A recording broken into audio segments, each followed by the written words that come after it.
Bueno, yo me voy a limitar hoy a decir que es absolutamente excepcional la sesión que tenemos y que estamos muy orgullosos en la sexta sección de tener anualmente un gran evento de derecho marítimo. Hoy no puede ser ni mejor presidente de la sesión ni mejores participantes. Si tienes la palabra, Jesús, para presentar a los ponentes y al tema. Y de paso te presentas tú mismo, que eres, como es sabido, un gran abogado maritimista. Eres miembro de la sección sexta y un estudiante y estudioso tanto del derecho marítimo como el derecho internacional en general, totalmente reconocido por la comunidad nacional e internacional. Tienes la palabra, Jesús. Muchas gracias, Ana. Querida Ana, queridos todos, gracias a la sección que presides, Real Academia, por acogernos en esta sesión que, como has dicho, es conjunta, anual, ya lleva celebrándose 4 años con la Asociación Española de Derecho Marítimo. Muchas gracias a Candela, aunque no esté aquí, sé los esfuerzos que hace, y a todo el personal de nuestra academia para ayudarnos a que estas sesiones puedan funcionar. Y muchísimas gracias a los ponentes fabulosos que tenemos en el día de hoy, a los que, con tu permiso, Ana, y como me acabas de decir, voy a presentar brevísimamente porque sus currícula dan para toda la sesión. En orden de intervención son nuestro querido amigo Manuel Alba, profesor titular de Derecho Mercantil en la Universidad Carlos III y vocal de la Junta Directiva de la Asociación Española de Derecho Marítimo, que es tan modesto que ni siquiera pone que es miembro titular del Comité Marítimo Internacional, pero lo es y se lo merece. Tenemos el inmenso honor, que agradezco muchísimo, Jacinto, de contar con el magistrado ponente, Jacinto José Pérez Benítez, magistrado de la sección primera, civil y mercantil de la Audiencia Provincial de Pontevedra desde mayo de 2009 y ocupa plaza de magistrado especialista en mercantil. Es miembro de la carrera judicial desde 1995 y es de la primera promoción de los juzgados mercantiles. Desde 2012 forma parte de la división mercantil de la Red de Expertos de la Unión Europea, REDEUE, y es exmiembro, tras un periodo de 10 años, de la Red Española de Cooperación Judicial Internacional. Ana, esto toca de lleno también todas tus especializaciones, no solo en la sección sexta, sino en la Dirección General de Seguridad Jurídica y Fe Pública. A mí me gusta más registros y notariado, perdóname. Autor de más de un centenar de publicaciones en materia de derecho mercantil, general, obras colectivas, artículos, en materia societaria, concursal, preconcursal, 5 bis, dicen, 5 bis, derecho de la competencia, marítimo, internacional privado, cooperación judicial internacional. Interviene, cosa que es de agradecer, en numerosos congresos y jornadas sobre la materia. Como nos ha hecho también el honor de estar en nuestro congreso último, que fue el verano pasado, en junio del año pasado, y además en las jornadas del Consejo General del Poder Judicial y en las escuelas judiciales. El siguiente interviniente será Jorge Llobo, que es graduado en Derecho y en Administración y Dirección de Empresas por la Universidad de A Coruña, máster en Negocio y Derecho Marítimo por ICADE-IME, máster universitario en ejercicio de la abogacía por la Universidad Internacional de La Rioja, Unirrioja, creo abreviada, Jorge. Felicidades, Jorge, y a todos los Jorges en el Día de San Jorge. Abogado en ejercicio de Alsbors Galiano Portales, con dedicación a nuestros asuntos de derecho marítimo y derechos seguros y reaseguros. Es asociado, es miembro de la Asociación Española de Derecho Marítimo, activo, es tutor del curso especialista en Derecho Marítimo del IME y CADE, y está aquí en su condición de ganador del premio del 75 aniversario de nuestra asociación, que se entregó el año pasado, porque fue el año de nuestro 75º aniversario, con un trabajo titulado precisamente Los artículos 251 y 468 de la Ley de Navegación Marítima y su compatibilidad con el derecho de la Unión Europea. Nuestro último ponente será don Julio Carlos Fuentes. Julio, mil gracias una vez más, asociado de honor de la Asociación Española de Derecho Marítimo, doctor en Derecho por ICADE, licenciado en Derecho por la Universidad Complutense de Madrid. Manolo, perdónanos, pero aquí somos complutenses, con orgullo del Cisne de Cisneros, miembro del Cuerpo de Administradores Civiles del Estado por oposición, y desde el año 2017, después de una fructífera etapa en la que ya nos tuvo que sufrir a los maritimistas en el Ministerio de Justicia como director general técnico, ahora es subdirector general de Normativa Marítima y Cooperación, y nos sigue sufriendo. Y yo no tengo ninguna importancia, creo que la mayoría me conocéis, soy abogado desde 1986, soy vicepresidente segundo de la Asociación Española de Derecho Marítimo, soy académico correspondiente de esta excelentísima academia y de la Real Academia de la Mar, y soy miembro titular del Comité Marítimo Internacional. Mi faceta universitaria es de romanista y cuando puedo me ocupo de asuntos de derecho internacional, que me gusta mucho, a pesar de lo que dice Manuel sobre las normas de conflicto. Eh, el asunto que vamos a abordar hoy, no quiero entretenerlo más, voy a dar enseguida la palabra a Manuel Alba, es un asunto que hemos tratado bastantes veces. Eso no quiere decir que esté resuelto y no quiere decir que ahora con estos ponentes no sea el momento de tratarlo una vez más, porque es un asunto, si me permitís, que se ha vuelto cabalístico y aquí tenemos a grandes cabalistas. ¿Por qué se ha vuelto cabalístico? Porque las normas sobre las que vamos a tratar están incluidas en la Ley 14/2014 y sobre su aplicación o no a partir de la sentencia del año pasado, de 25 de abril de 2024 del Tribunal de Justicia de la Unión Europea y 16 de septiembre, es la sentencia 414/24. Aquí pasa algo raro. 414/24.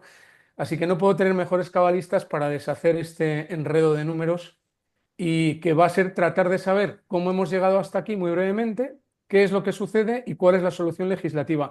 Y espero que Julio nos dé la solución. Todos los demás tendréis un turno de preguntas que comenzará, si nos hace ese honor, por una intervención de nuestro queridísimo amigo al que he citado antes, profesor ilustre, también legislador y prelegislador, que es José Luis Gabal. Manuel, dicho esto, te cedo la palabra. Muy bien, pues muchísimas gracias. Un momentito que voy a tratar de compartir la presentación. Voy a empezar, como es lógico, agradeciendo a la academia y en particular a Ana y a ti también, Jesús, la oportunidad que me brindáis para participar en otra de estas jornadas de la sección que son siempre tan interesantes, ¿no? Y en este caso, además, con un panel de ponentes tan excelente y de los cuales me honra formar parte, porque de todos aprendo muchos, incluido, bueno, de los más experimentados, pero también de los más jóvenes en este caso, ¿no? Como, bueno, estabas diciendo, Jesús, en la jornada de hoy, lo que vamos a tratar de diferente manera es el régimen de las cláusulas de jurisdicción, de elección de foro, de elección de tribunal exclusivas, en particular en el ámbito del transporte marítimo, del contrato de transporte de mercancías y a la luz concretamente de la reciente sentencia del Tribunal de Justicia de la Unión Europea de abril del año 2024. Yo lo que voy a hacer es una cosa más bien sencilla, es decir, yo voy a tratar de explicar con ánimo meramente expositivo los antecedentes a los que llegamos con esta sentencia a la vista del objeto que se discutió en ella y básicamente el contenido de la sentencia, incluyendo específicamente lo que son las cuestiones prejudiciales que, como muchos sabéis, se elevaron al Tribunal de Justicia por parte de la Audiencia Provincial de Pontevedra y las respuestas que el tribunal dio. Como decía, lo voy a hacer con ánimo meramente expositivo para sentar, digamos, el punto de partida, pero también teniendo en cuenta que los ponentes que me van a seguir, pues entrarán en muchas cuestiones sobre las que yo voy a hablar rápido, con mucha mayor profundidad y con bastante mejor criterio.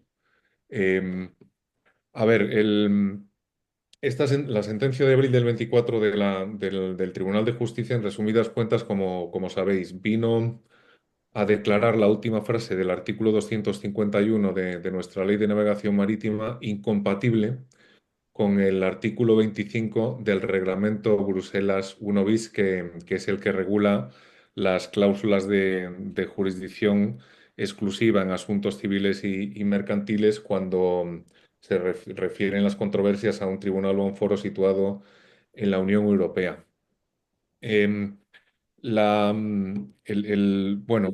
sentencia trae causa de unas cuestiones elevadas en el marco de tres procedimientos que tuvieron, bueno, que acabaron en la Audiencia Provincial de Pontevedra, que tenían un perfil esencialmente paralelo, ¿no? Eran casos en los que existía un contrato de compraventa en términos CFR, en los que, por tanto, el vendedor contrató y pagó por el transporte con un porteador marítimo, entregó o transmitió un conocimiento de embarque al comprador CFR, el cual, bueno, recibió el conocimiento de embarque como tercero tenedor del conocimiento y destinatario de las mercancías, reclamó las mercancías y en estos casos lo que sucedió es que las mercancías llegaron dañadas a destino, ¿no?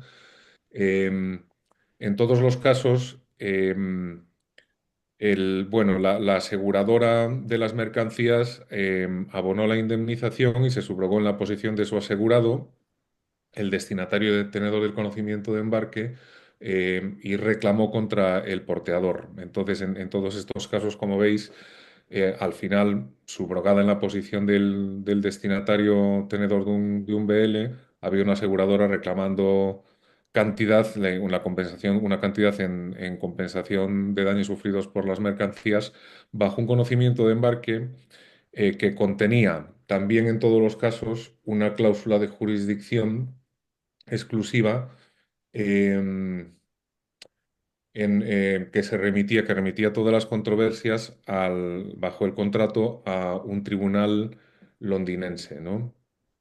Em, lo que se planteó en estos casos, sobre la base de las alegaciones de las partes, fue el efecto de esta cláusula de jurisdicción frente al destinatario tenedor del conocimiento de embarque, tanto a la luz del artículo 251 de la Ley de Navegación Marítima, o en general el régimen de estas cláusulas en la Ley de Navegación Marítima, como del artículo 25 del reglamento que, al remitirse la cláusula a un tribunal, entonces en un Estado miembro de la Unión Europea, pues tenía aplicación preferente, ¿no? Lo que esto planteaba en resumidas cuentas, y esto queda muy claro en el debate, en el rastro que dejan todas las sentencias y los autos producidos al hilo de estos casos, bueno, lo que se planteó aquí es la aplicación conjunta de estas dos normas y, por tanto, la relación entre ellas, incluida la compatibilidad entre el artículo 25 y el tenor, sobre todo del artículo, perdón, el artículo 25 del Reglamento Bruselas 1 bis y el tenor de la última frase del artículo 251 de la Ley de Navegación Marítima, ¿no? El artículo 251, como veis ahí, como muchos sabéis, lo que dice es que en términos generales, el tercero adquiriente, tenedor de un conocimiento de embarque, adquiere todos los derechos que tenía el cargador, a excepción de los derivados de las cláusulas de jurisdicción que tienen que ser expresamente aceptadas a través, además de una negociación individual y separada, conforme al artículo 468 de la ley, al que se remite ahí al final el artículo 251, ¿no? Em, Bien, este tema, bajo ahora el artículo 25 del Reglamento Bruselas 1 bis, es decir, el tema relativo a la eficacia de las cláusulas de jurisdicción insertas en conocimientos de marque frente a terceros tenedores, como sabéis, ha sido una cuestión ampliamente debatida en el ámbito europeo y bajo el Reglamento Bruselas 1 bis y sus antecedentes, y respecto del cual, por tanto, contamos con un cierto recorrido jurisprudencial. El acervo jurisprudencial al que se llegó en este momento, perdonad que estoy tratando de pasar la diapositiva. Ahora estás en la 2, Manuel. Sí, exacto, gracias. Sí, sí, es la que buscaba. A ver, la doctrina del Tribunal de Justicia de la Unión Europea sobre esta cuestión, que como digo, cuenta con bastantes, está reflejada en bastantes decisiones. Yo creo que se puede resumir, al menos si queremos sintetizar, en tres ideas básicas que son las que trato las que se trasladan en esta diapositiva que veis, ¿no? El Tribunal de Justicia, de manera gradual, ha venido aclarando, en primer lugar, que las cláusulas de jurisdicción exclusiva, o de elección de foro o de tribunal con carácter exclusivo, insertas en los conocimientos de embarque, resultan vinculantes para el cargador en el contrato de transporte marítimo, aun cuando el cargador no haya firmado el conocimiento, en síntesis, bajo la regla que figura ahora en el artículo 25.1 en la letra C, que, como sabéis, es la que, bueno, admite la eficacia de la cláusula de jurisdicción cuando se haya pactado en una forma que sea conforme a un uso en el comercio internacional que las partes conozcan o deban conocer, ¿no? Esta es una doctrina que quedó sentada sobre la base del dictum de la sentencia Castelletti hace ya unos cuantos años, ¿no? Una idea que también, en segundo lugar, ha dejado clara la jurisprudencia es que una cláusula que resulta vinculante para el cargador resulta también eficaz frente al tercero tenedor de un conocimiento de embarque, eh, cuando este tercero tenedor, conforme al derecho nacional aplicable bajo las normas de derecho internacional privado del tribunal que conozca de caso, haya sucedido al cargador en todos sus derechos y sus obligaciones, por causa de la transmisión del conocimiento, es decir, en su condición de adquiriente del conocimiento de embarque, ¿no? Cuando esto suceda, la cláusula que es eficaz y vinculante para el cargador lo es también para el tercero tenedor como sucesor de la posición del cargador. En la sentencia sabéis que se menciona mucho el término subrogación, bueno, con este mismo sentido, ¿no? Y por último, una tercera idea que también ha dejado claro el Tribunal de Justicia en este ámbito es que una cláusula de jurisdicción en un conocimiento de embarque, aun cuando resulte vinculante para el cargador, no tendrá efecto frente al tercero tenedor del conocimiento, al tercero adquiriente, cuando al contrario, y bajo el derecho nacional aplicable, no suceda al cargador en sus derechos y obligaciones frente al porteador. En este caso, si bien la cláusula vinculante para el cargador no puede ser eficaz frente al tercero tenedor, el tercero tenedor sí podrá verse vinculado por dicha cláusula siempre que se cumpla en los requisitos en alguna de las alternativas que ahora incluye el artículo 25 del Reglamento de Bruselas 1 bis y antes el 23 de Bruselas y antes el artículo 17 del Convenio de Bruselas, ¿no? Lo que esto supone en esta última hipótesis es que bueno, se necesita el consentimiento del tercero tenedor, pero y además tiene que ser un consentimiento reflejado por escrito, pero por lo demás se puede dar por expresado en cualquiera de las alternativas de las letras A, B y C, en principio que proporciona el párrafo 1 del artículo 25, ¿no? Bien, este es, como decía, expuesto de manera bastante sintética la doctrina que sobre este tema ha venido sentando el Tribunal de Justicia de la Unión Europea y con la que llegamos a la sentencia de abril de 2024 del Tribunal de Justicia. Em, en, perdón.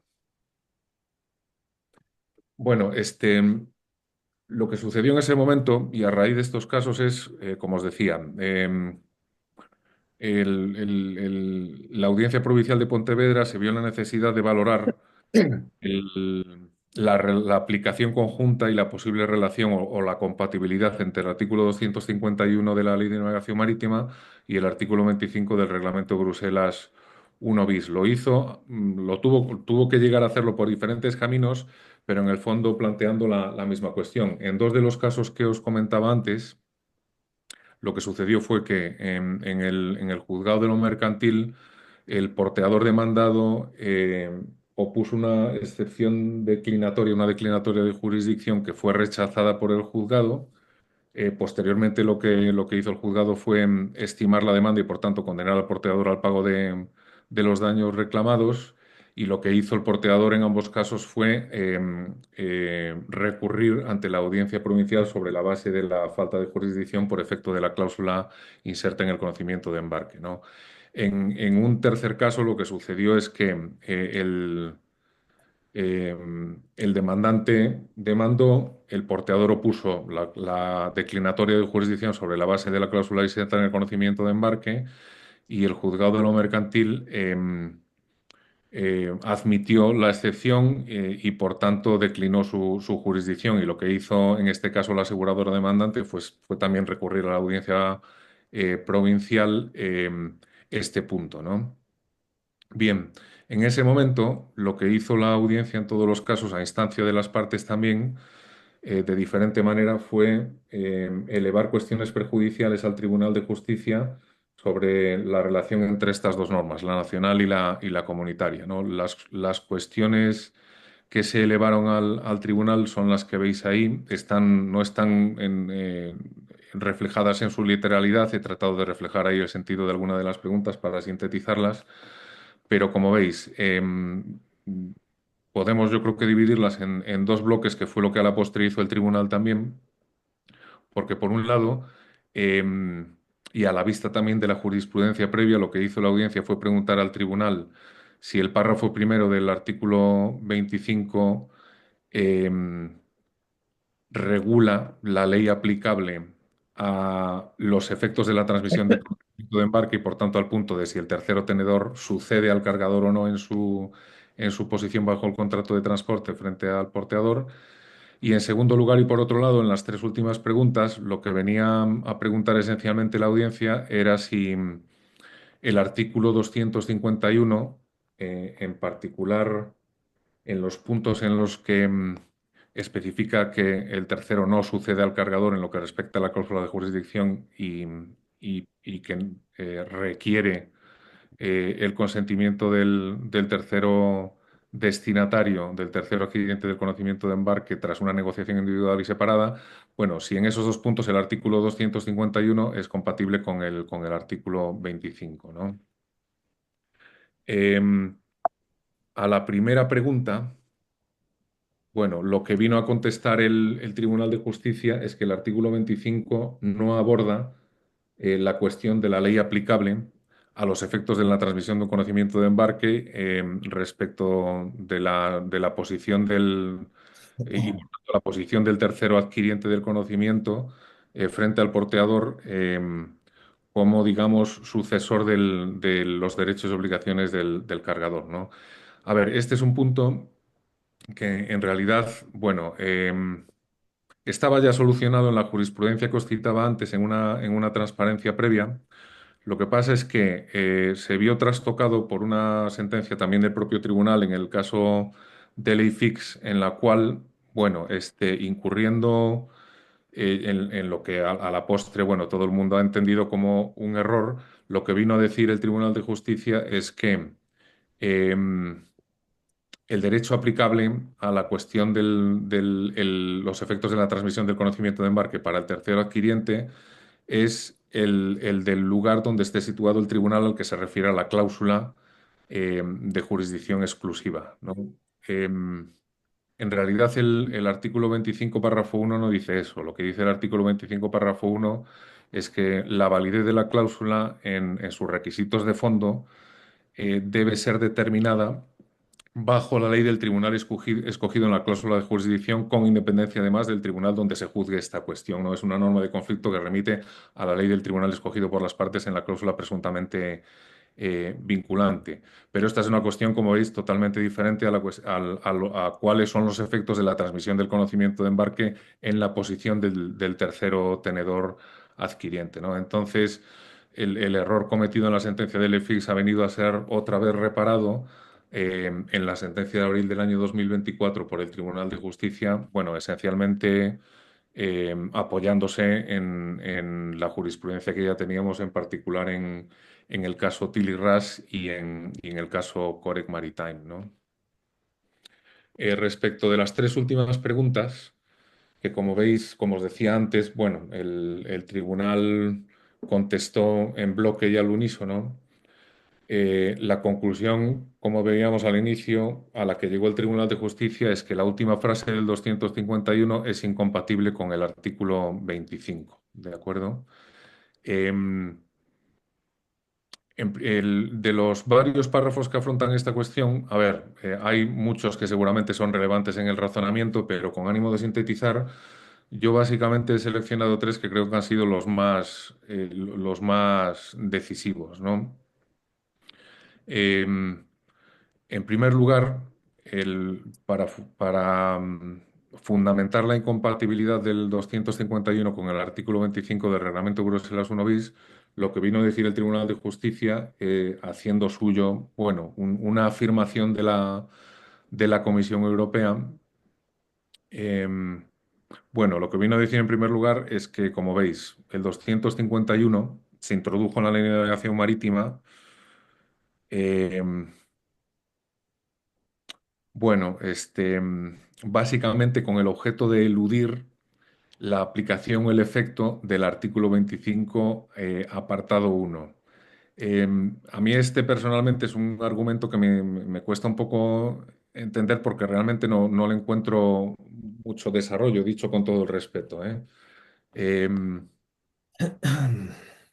pero bueno, como veis, lo que anuncia por lo pronto es que parece ser que para el tribunal fue relevante, digamos, la intención del legislador español respecto del artículo 25, y además para ello, bueno, pues cita también incluso la exposición de motivos de la Ley de Navegación Marítima, que en este punto sabéis que es bastante escueta, ¿no? Otra de las afirmaciones que hace, que es yo creo que la que tiene un poquito más de sustancia quizás, viene a decir que el 251 es contrario al 25 porque tiene como efecto conferir, como veis ahí, al tercero tenedor del conocimiento de embarque más derechos de los que tenía el cargador. Em, Concretamente, bueno, porque le da la opción de desvincularse del efecto de la cláusula de jurisdicción exclusiva, ¿no? En este concreto párrafo, el 62, la sentencia veis que se refiere a la doctrina de la sentencia Corec, que en realidad es la misma que también sienta la sentencia Tilly Ras. Si recordáis, bueno, aunque después seguramente esto será explicado con mejor y más detalle, lo que dicen tanto Tilly Ras como Corec es que cuando bajo el derecho nacional aplicable el tercero tenedor suceda en todos sus derechos y obligaciones al cargador, debe entenderse que la cláusula válida frente al cargador es también vinculante para el tercero adquiriente del conocimiento, porque básicamente por efecto de la sucesión y dado que la sucesión es en bloque tanto de derechos como de obligaciones, no puede hacerse una diferencia entre la cláusula de jurisdicción y el resto del contenido del conocimiento de embarque, ¿no? En esa medida, cuando la sucesión es total, pues obviamente la posición del tercero tenedor no puede ser mejor que la que originariamente tenía el cargador frente al porteador, ¿no? Pero lo cierto es que sobre la base de esta idea me da la impresión de lo que viene a decir la sentencia de abril del 2024 es que bajo la sentencia Corec, el derecho nacional de un Estado miembro no puede regular los efectos de la transmisión de un conocimiento de embarque concediendo una mejor posición por efecto de la ley al tercero adquiriente del conocimiento con respecto a la que tenía el cargador. Esta última idea, si estoy interpretando bien la sentencia, es la que a mí me parece que tiene un poco más de difícil justificación. Pero bueno, sobre eso entiendo que discutiremos largo y tendido durante el resto de la sesión, ¿no? Y por último, como conclusión, y a la vista de estas y otras ideas, pero sobre todo yo creo que de estas dos, el Tribunal de Justicia pues llega a su afirmación final, bueno, que como veis nuevamente en el artículo 68 y acercándose hacia el final de la sentencia, lo que viene a decir es que el 251 es contrario al 25, eh, bueno, porque debe entenderse que el 25 se opone a una normativa nacional por efecto de la cual o en virtud de la cual el tercero respecto de un contrato de transporte de mercancías celebrado entre un porteador y un cargador que adquiere el conocimiento de embarque que documenta este contrato y se convierte así en tercero tenedor de dicho conocimiento, se subroga en la totalidad de los derechos y obligaciones del referido cargador con excepción de los derivados de una cláusula atributiva de competencia inserta en el citado conocimiento. Cláusula que únicamente es oponible a terceros si la negoció individual y separadamente. Otra vez, aquí es donde, como veis, vinculando con el párrafo anterior, es donde yo creo que, bueno, en esencia, el Tribunal de Justicia interpreta Corec como em, impeditiva de la, bueno, competencia de un Estado miembro para regular en su derecho nacional los efectos de la transmisión de un conocimiento de embarque en la medida en que se privilegie la posición del tercero tenedor en concreto para, digamos, excluirle de la eficacia de una cláusula de jurisdicción exclusiva válida frente al cargador cuando por lo demás adquiere todos los derechos del cargador frente al porteador, ¿no? Y con esto llegamos a la situación actual, a partir de la cual, pues bueno, como veremos, hubo otros pronunciamientos de la Audiencia Provincial de Pontevedra y se ha iniciado una posible reforma de la ley para adaptarla al dictum de la sentencia de 2024. Yo, si os parece, con esto termino y doy paso al resto de las intervenciones. Muchas gracias. Que esta sentencia de 25 de abril de 2024 del Tribunal de Justicia, entiendo que el intérprete auténtico es Jacinto, al que doy las gracias de nuevo, que dicta a partir de la misma la sentencia de 16 de septiembre de 2024 y por lo tanto te rogaría, Jacinto, que resumieras cuál es el contenido de la misma, aunque es pública, por supuesto, pero qué es lo que viste y cuáles son las instrucciones que leíste, si se puede decir así, que provenían desde el Tribunal de Justicia. Muy Gracias. bien, venga, muchas gracias. Yo me sumo a los agradecimientos que ha dicho Manuel. Para mí es un honor, desde luego, participar para la Real Academia de Jurisprudencia y Legislación en estas sesiones y también con la Asociación Española de Derecho Marítimo, con la que he colaborado en otras ocasiones. Bueno, necesariamente me solapo en algunas cuestiones con las que ha planteado Manuel, pero bueno, voy a intentar aportar algún dato nuevo del litigio. Como bien se ha dicho, esto fueron tres litigios que de casualidad se plantearon simultáneamente, dos de ellos en un declarativo que llegaron que llegaron a sentencia y un tercer asunto en el que se había estimado la declinatoria y se apelaba el auto de la declinatoria. Los tratamos conjuntamente, decidimos, solicitaban el litigante, el demandado en todos los procedimientos, solicitaba el planteamiento de cuestión prejudicial, no fue tan solo una iniciativa del tribunal. Como es también conocido, hemos dictado, como todos los tribunales que tenemos competencia en derecho marítimo, habíamos dictado ya numerosísimas resoluciones, tanto en la aplicación de la normativa previgente a Bruselas 1 bis, como fundamentalmente a la Ley de Navegación Marítima, que decidió introducir estos preceptos, bueno, que en su momento fueron muy complejos y que, como se ha dicho, la doctrina pues los ha acogido de forma muy desemejante, como es llano, ¿no? Hay autores que los critican acerbamente y hay otros autores que están muy satisfechos de su inclusión.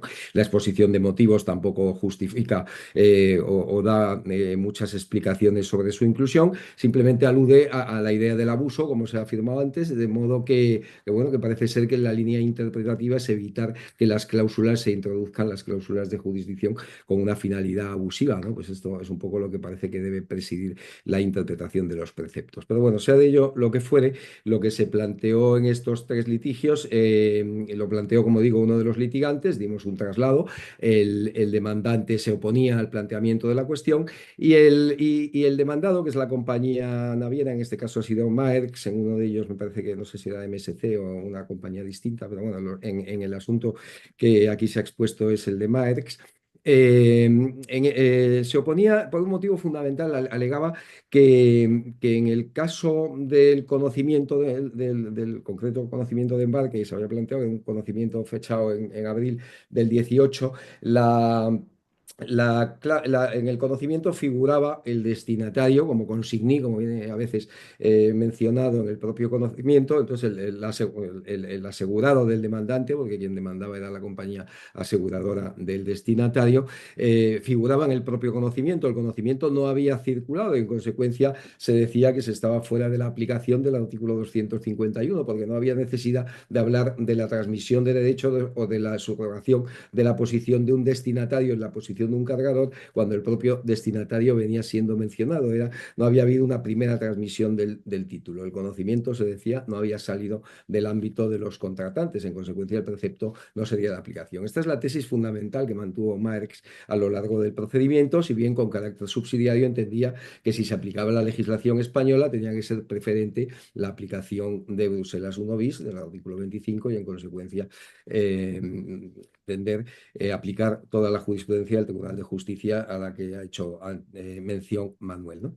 Bueno, nosotros con este planteamiento decidimos plantear la cuestión y se nos planteaba un tema que Manuel ha pasado un poco de largo, pero que nos planteó mucho problema, y es el tema de cuál es digamos, cuál era el sentido de la primera mención que establece el artículo 25.1, y es que cuando dice que para juzgar sobre la validez de la cláusula de jurisdicción que se debe aplicar, que es una novedad de Bruselas 1 bis, que no se incluía ni en el 44/2001 ni, por supuesto, en el convenio de Bruselas, que para juzgar sobre la validez de la cláusula se tenía que acudir a la legislación del Estado de remisión, del Estado elegido, de los tribunales del Estado elegido, de la jurisdicción elegida en la cláusula, ¿no? Por los contratantes. Esto nos planteaba algún problema, porque claro, si esto era así, y si para apreciar estudiar también la cuestión de la transmisión de derechos o la subrogación o no íntegra en los derechos del cargador, del cedente por parte del cesionario destinatario, si teníamos que aplicar también la legislación inglesa en este caso, ¿no? Eso nos planteaba algunos problemas, sobre todo si uno analizaba la sentencia de la IFIX, que es la sentencia de 18 de noviembre de 2020, que parecía llegar a unas conclusiones diferentes en un tema de consumo, era un tema, como sabéis, de transporte aéreo y de indemnizaciones en materia de transporte aéreo, pero parecía que hacía algunas conclusiones un poco extravagantes, ¿no?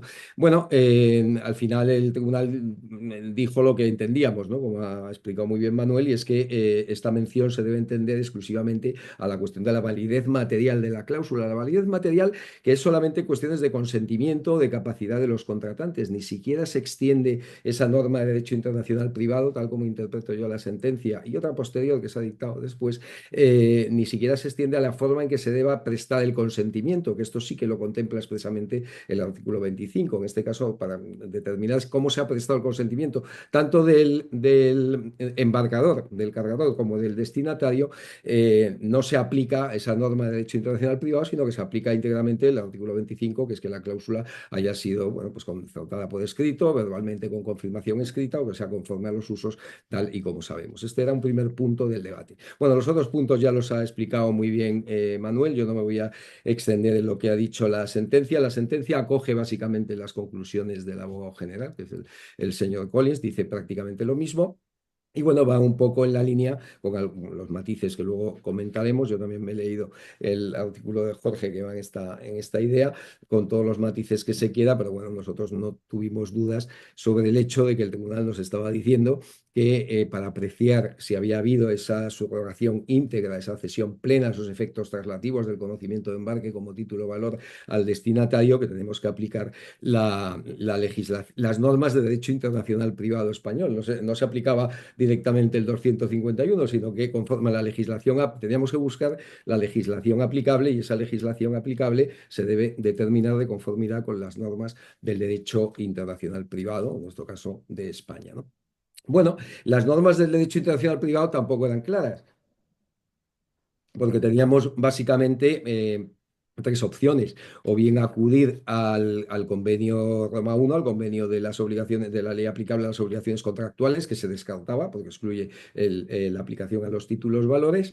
Luego tenemos el artículo 10, concretamente el artículo 10.5 del título preliminar del Código Civil, donde habla del lugar de emisión, que al final fue la opción que acogimos, y la de bueno, también la propia ley cambiaria y del cheque contiene previsiones similares, y que bueno, pues que entonces aplicábamos la ley de emisión del conocimiento. Sucedía que el conocimiento se había emitido y el contrato se había celebrado, en este caso en Perú. En consecuencia, el derecho aplicable debía ser el derecho peruano. Sucedió que ningún litigante había hecho la más mínima alegación siquiera de aplicación o de alegación y prueba del derecho extranjero, del derecho peruano en este caso. Es obvio que el tribunal no lo puede investigar de oficio. No se había activado ni el convenio de Londres del 68, me parece que es, ni tampoco el convenio de Montevideo, y en consecuencia el tribunal no tenía posibilidad de conocer el derecho peruano. Esto a veces se lo explicamos a los jueces, porque ahora con esto de Internet y la multiplicidad de información a la que se accede del derecho extranjero, muchos jueces buscan de oficio y se van al Código Civil peruano o al Código de Comercio peruano y lo aplican, y esto no puede ser así. La alegación y prueba del derecho extranjero en principio corresponde a las partes, y si no se ha podido comprobar y si se llega a una situación en la que se desconoce cuál es el derecho extranjero, ya sí que contamos con una previsión legal expresa, que como sabéis es el artículo 33 de la Ley de Cooperación Judicial Internacional en materia civil, y ahí nos dice que en ese caso se aplicará el derecho español. Bueno, pues todo nos remitía a la aplicación del derecho español, que es lo que el tribunal está presuponiendo que le estamos planteando a lo largo de toda la sentencia en las cuestiones prejudiciales, porque dice que parece que el tribunal remitente, que somos nosotros, estábamos sugiriendo que es el derecho español aplicable. Esto no se lo habíamos sugerido. Nosotros decíamos que entendíamos perfectamente lo que había dicho la jurisprudencia del Tribunal de Justicia, y que para determinar los efectos de la subrogación teníamos que aplicar las normas del derecho internacional privado de nuestro foro para saber qué ley era la aplicable, pero no presuponíamos que fuese necesariamente la ley española, ¿no? Bueno, lo que hacemos en nuestra sentencia, yo creo que a nadie le sorprendió, fue contextualizar un poco la situación. La única peculiaridad de la cláusula que yo me permito subrayar aquí, bueno, las sentencias fueron tres, estoy exponiendo la que intervine yo de ponente, pero luego se dictaron obviamente dos sentencias más, un auto y una sentencia de mis otros dos compañeros de sala. Intervinimos los tres magistrados de la sección, pero bueno, las sentencias son, el texto es sustancialmente coincidente.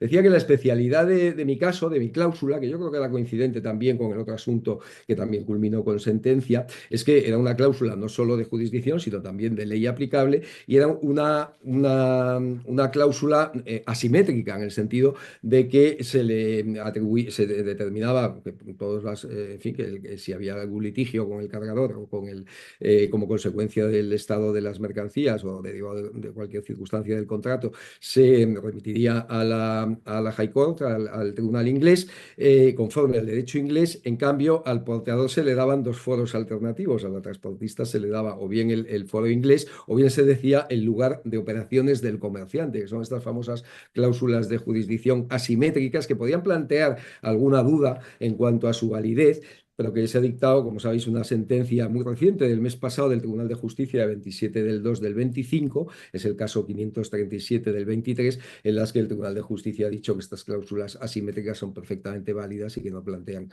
ningún problema de eficacia o de validez, ¿no? Con lo cual, bueno, a nosotros nadie nos lo planteó y tampoco nos lo planteamos, ¿no?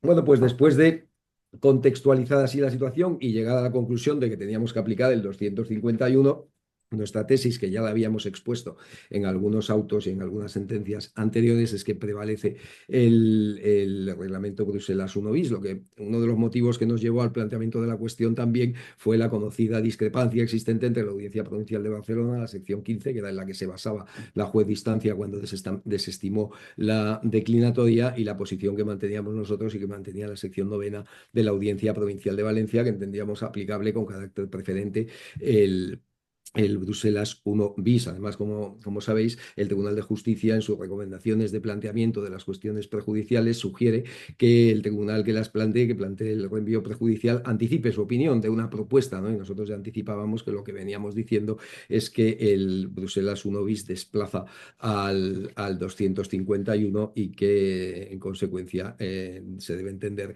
que el destinatario se subrogaba íntegramente en la posición del cargador y que no se podía disociar, lo cual también es contrario a la doctrina tradicional de los títulos valores, disociar la transmisión de derechos. Y luego esto ha cristalizado en esa famosa expresión o afirmación de que se conceden más derechos al destinatario que al cargador, porque además el portador no ha tenido posibilidad de negociar la cláusula con el destinatario, al que no conoce y no sabe cuál va a ser la circulación sucesiva del documento. Yo voy a concluir en 3 minutos, que llevo 12. Con dos cuestiones simplemente, ¿no? Bueno, la sentencia, como digo, aplicamos yo creo de forma canónica lo que ha dicho el Tribunal de Justicia, y en consecuencia estimamos la falta de jurisdicción, y ahí concluyó el asunto, ¿no? He tratado de investigar al hilo de esta sesión cómo están, además esto lo sugería Jorge en su trabajo, cuál es el estado de la cuestión en los tribunales más próximos, ¿no?, que se han pronunciado sobre esto, y los compañeros de Valencia y de Barcelona han tenido la amabilidad de enviarme dos sentencias que se han dictado hace muy poco. Una de Valencia es un auto de 17 del 2 del 25, en la que cita nuestra sentencia, cita obviamente la del Tribunal de Justicia, y al final bueno, pues excluye la aplicación del 251. La peculiaridad del caso de Valencia es que ya, bueno, no lo hemos dicho, pero se supone el caso nuestro se aplicaba Bruselas 1 bis, perdón, porque había sido puesta la demanda antes del final del acuerdo de retirada del Reino Unido, ¿no? Lo que sucede es que ahora ya los litigios con las cláusulas de jurisdicción a la High Court inglesa, ya es un tribunal extranjero, ya no se aplica, esto es inequívoco, Bruselas 1 bis, y entonces ya estos autos tienen interés porque ya no se aplica el reglamento de Bruselas y se aplica el 251 y el 468. Tanto este auto 17.225 como el auto de Barcelona 19 de marzo del 25 contemplan supuestos en los cuales que son demandas planteadas, como digo, con posterioridad y en consecuencia entran de lleno en la interpretación del 251 y del 468. Y son muy interesantes, luego en el coloquio lo comentaré porque ya me estoy quedando sin tiempo, son muy interesantes porque llegan a conclusiones exactamente divergentes, con lo cual esto es un poco frustrante porque nos hemos puesto el problema otra vez donde estábamos antes. Y es que son dos tribunales que interpretan de forma diferente las exigencias del consentimiento individual o de la negociación individual y separada. La sentencia o el auto, creo que es un auto de Barcelona, 19.325, es curiosísimo además, y con esto ya concluyo, luego en el coloquio lo podemos comentar con más detalle porque el caso es francamente interesante, porque ya se había desestimado, como en nuestros casos, la jurisdicción española en aplicación, dando valor a la cláusula en aplicación de Bruselas 1 bis en los momentos en los que Reino Unido formaba parte de la Unión. Se habían dictado allí ya dos sentencias en las cuales se había desestimado la demanda apreciando la falta de jurisdicción y se presenta ahora una tercera demanda, una vez que Reino Unido estaba fuera, pidiendo exactamente lo mismo. Entonces se plantea en el pleito si esto produce, si las anteriores resoluciones producen cosa juzgada e impiden al demandante plantear exactamente, insisto, la misma cuestión.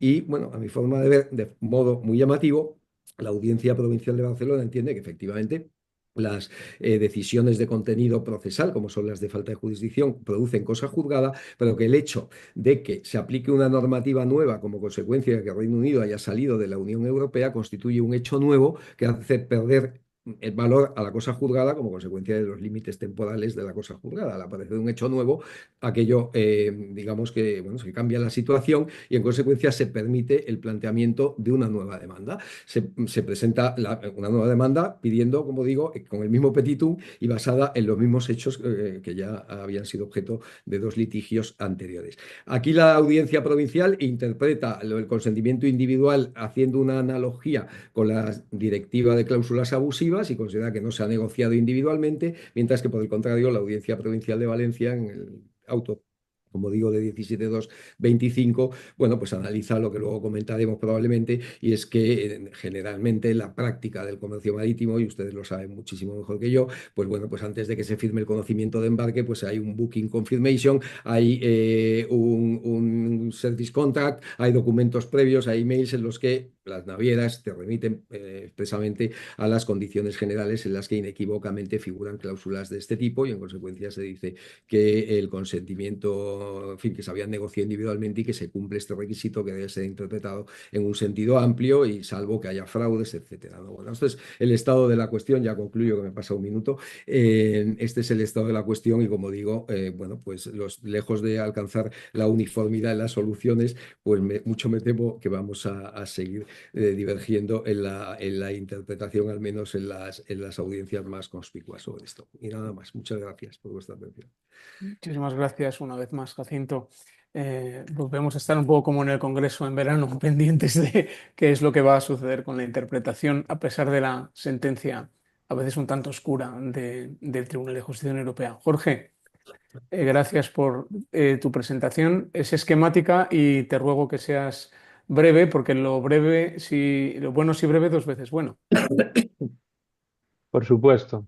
Se me escucha bien, ¿no? Bueno, antes de nada, como no puede ser de otra manera, un agradecimiento enorme tanto a la Real Academia, sección sexta, su ilustre presidenta, por supuesto también a Jesús, moderador y maestro, y desde luego Manuel y el ilustre magistrado, pues el panel que tenemos. Yo os tengo que reconocer que me siento absolutamente abrumado y es evidente la diferencia abismal en experiencia y en conocimiento. Se han hecho referencias al trabajo de la Asociación Española de Derecho Marítimo. En absoluto, el haber hecho un trabajo me da autoridad suficiente para comentar o rebatir a mis compañeros, pero bueno, en la medida posible trataré de aportar también mi visión y aportar algo de luz si se puede, que como decía Jesús, sigue siendo una cuestión, una temática con mucha oscuridad desde mi punto de vista. La primera de las diapositivas es meramente introductoria y tiene una finalidad muy clara. A pesar de que mi labor no es introducir, al estudiar este tema siempre siento que es difícil ubicarlo en la realidad de la práctica, del comercio internacional, de los contratos de transporte, y por eso en esta diapositiva lo que pretendo es que todos tanto los más expertos, la inmensa mayoría, como los que quizá no lo somos tanto, tengamos claro en qué se enmarca esta sentencia del Tribunal de Justicia y por qué es tan importante, por qué estamos celebrando una jornada dedicada a hablar de esta sentencia. Básicamente, este es un ejemplo, como otro cualquiera, de una operación de comercio internacional en la que por un lado tenemos el contrato de compraventa y por otro el contrato de transporte. Esta sentencia en concreto se enmarca no en la relación cargador y contratante del contrato de transporte y porteador, no exactamente ahí, sino más bien en la relación que surge entre el destinatario y el porteador. Asimismo, la particularidad que tiene es que la cláusula de jurisdicción que está inserta en el conocimiento de embarque que ha emitido el porteador se remite a un tribunal europeo. Y eso, bueno, pues como ya se ha comentado, tiene trae una trascendencia enorme porque estamos en el ámbito de aplicación del artículo 25, Reglamento Bruselas 1 bis. Si fuera una cláusula que remite a un tribunal extraeuropeo, como es ahora el caso del Reino Unido, no estamos en ese ámbito y la cuestión no es tan problemática, ya está más que resuelta o, con todos los matices, quizá un poco más resuelta, si me permitís.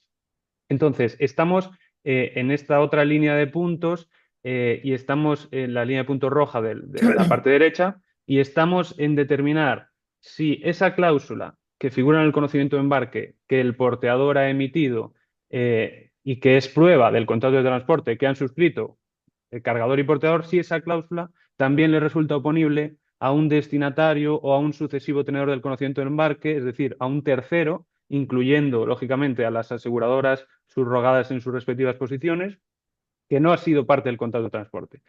Puede ser que figure como destinatario, pero a efectos de contratación como tal, pues él no ha sido la que ha contratado el transporte. No es la que, como decía Jacinto, pues ha formado parte de esa cadena precontractual, el booking note, etcétera. Es un tercero tenedor, como se le conoce, bueno, en la práctica, un tercero tenedor del conocimiento de embarque. A ese tercero le resulta de aplicación esa cláusula. Ese es el punto en el que estamos. Y ahí reside esencialmente la importancia de esta sentencia. El siguiente ejercicio que me gustaría hacer es, de forma muy esquemática, siguiendo con el razonamiento anterior, aclarar qué es lo que se debe determinar o qué es lo que hay que ver, de qué depende que esa cláusula inserta en el conocimiento de embarque resulte de aplicación al tercero, que no fue parte. Pues el Tribunal de Justicia en esta sentencia de abril del 2024 y en otras anteriores nos dice, en primer lugar, esa cláusula tiene que ser válida en la relación originaria entre cargador y porteador. Si no es válida en esa relación, ya no podrá ser válida en la relación porteador y tercero. Eso está claro. Respecto de bajo qué ley se debe determinar esa validez, como ha explicado perfectamente el ilustre magistrado, es el derecho del Estado al que remita la cláusula. Había ciertas dudas que han sido aclaradas ahora con esta sentencia del Tribunal de Justicia. El punto más conflictivo es, una vez se ha confirmado o nadie ha discutido la validez de la cláusula en la relación originaria, determinar si esa misma cláusula es oponible al tercero. ¿Y qué ejercicio hay que hacer? Dos partes principales, si podemos llamarlo así. Primero, determinar con arreglo al derecho de qué Estado hay que estudiar los efectos de la transmisión del conocimiento de embarque. Y esta es una primera pregunta que da para una sesión entera, porque en absoluto parece que esté resuelta. Si bien se puede decir que la doctrina mayoritaria apunta por acudir a la norma de conflicto aplicable en la emisión de los títulos valores. No obstante, hay posturas discrepantes y se defiende, es posible que luego lo comente don José Luis Gabaldón, que también se podría defender que en virtud del principio de la literalidad de los títulos valores, la ley que consta en el conocimiento de embarque, si es que también existe una cláusula de elección de ley, es la ley conforme a la cual se deberá determinar si existe sucesión del tercero o no existe sucesión del tercero. Bien, asumiendo por un momento, sin perjuicio de que es muy complicado, pero asumiendo por un momento que fuera la ley española ese derecho nacional aplicable, cosa que resulta de la sentencia de la Audiencia Provincial de Pontevedra y de otras posibles muchas, si, como explicará posteriormente Julio, se introduce en la ley una norma de conflicto con carácter imperativo que asegure la aplicación de la ley española, asumiendo eso, hay dos posibilidades. Y aquí, de nuevo, la jurisprudencia es pacífica. Si conforme a esa ley, derecho español, la cláusula si bajo dicha ley el tercero ha sucedido al cargador en todos sus derechos y obligaciones, es decir, hay una subrogación en bloque, la cláusula resulta oponible con carácter automático. Es decir, no hace falta verificar si el tercero ha dado su consentimiento o no. Esto es doctrina del Tribunal de Justicia y es claro. Ahora bien, si no existe esa subrogación en bloque conforme al derecho de ese Estado, sí que es necesario revisar si ha existido consentimiento. Se debe analizar, el órgano jurisdiccional que conoce el asunto debe analizar si ha existido un nuevo convenio entre porteador y tercero y ha existido pues un nuevo acuerdo respecto de qué tribunal debe conocer del asunto. Y disculpad que no me haya referido a esto al principio, pero debería. Esto es trascendental porque al final de lo que estamos hablando es de si una reclamación por daños a la carga se debe litigar en una jurisdicción extranjera ajena al domicilio del destinatario tercero tenedor, la que esté designada en la cláusula, o si se puede litigar en su domicilio en España. Y la consecuencia es mayúscula, tanto en materia de costes, en materia de conocimiento del órgano del sistema judicial extranjero, a todos los niveles. Evidentemente al porteador le resulta mucho más cómodo a todos los niveles y más favorable litigar en su domicilio. Volviendo al punto, en ese supuesto particular en el que se determine que no existe esa sucesión dentro de los derechos y obligaciones o esa subrogación en bloque, insisto, hay que revisar si ha existido consentimiento. Para determinar qué formas de prestación del consentimiento son aceptables y cuáles no, la doctrina mayoritaria se remite al artículo 25 del Reglamento Bruselas 1 bis, como ya han explicado los ponentes, si bien, y me referiré a esto al final, en ese punto en concreto, existe parte de la doctrina que no está del todo conforme con eso o matizaría si el artículo 25 en su integridad o solo parte de los subapartados. Y luego lo explicaré en más detalle. Ahora bien, el 251 que tenemos en nuestra ley de navegación, el propósito que tiene, y así se desprende de todos los trabajos preparatorios de la ley de navegación, era precisamente limitar el alcance de la subrogación o limitar el alcance o el contenido de la cesión de los derechos al tercero, conforme, y ahora explicaré, conforme el Tribunal de Justicia en sentencias anteriores parecía que había permitido. Bien, centrándome en la sentencia, en el análisis puro de la sentencia,